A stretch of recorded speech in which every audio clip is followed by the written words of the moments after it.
নিজৰ জাতি মাটিৰ বাবে থাকিম সাজু মই সদায়। নিজৰ জাতি মাটিৰ বাবে থাকিম সাজু মই সদায়। কলমৰ সাহসেৰে আগবাঢ়ি মিছলীয়া ষড়যন্ত্ৰ পোহৰাই তুলি দেখুৱাম মই এদিন সকলোকে, আই মোৰ অসমী নহয় কাৰোৰে তলতে। নিজৰ জাতি মাটিৰ বাবে থাকিম সাজু মই সদায়। লাচিত দাদাৰ দেশৰ ল'ৰা মই, মৰিবলৈও নকৰোঁ যে ভয়।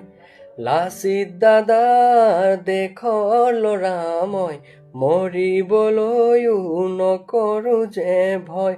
কনকলতা বাৰ আহুতিৰ ভূমি, বৰলুইত থাকে য'ত দূৰৈৰ পৰা জিলিকি।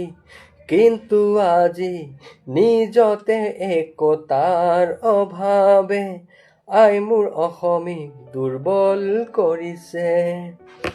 লাচিত দাদাৰ দেশৰ ল'ৰা মই, মৰিবলৈও নকৰোঁ যে ভয়। জাতি ধৰ্মৰ নামত আজিৰ অসমীয়া বিভাজন হ'ব ধৰিছে। ইয়াৰ বেথাই আই মোৰ অসমীক দুখীও কৰিছে।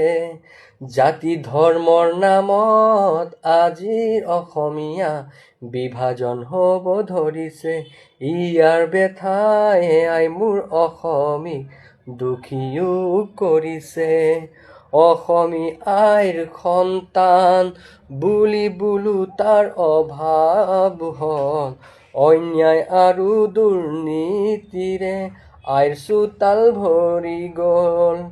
মোৰ অসমী আইৰ উচুপনি শুনেনো কোনে।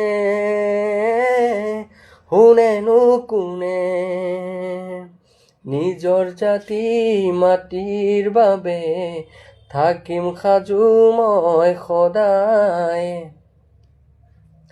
গতিকে বন্ধুসকল, মোৰ এটা গীত, আৰু এই গীতটি মই এতিয়াই 20 মিনিটৰ ভিতৰত লিখিছোঁ। এণ্ড অলছ' আপোনালোক যদি ভালকৈ শুনে আৰু ভালকৈ বুজি পায়, তেতিয়া আপোনালোক বুজিব মই কি লিখিছোঁ, আৰু যদি ভালকৈ শুনে আৰু ভালকৈ বুজে।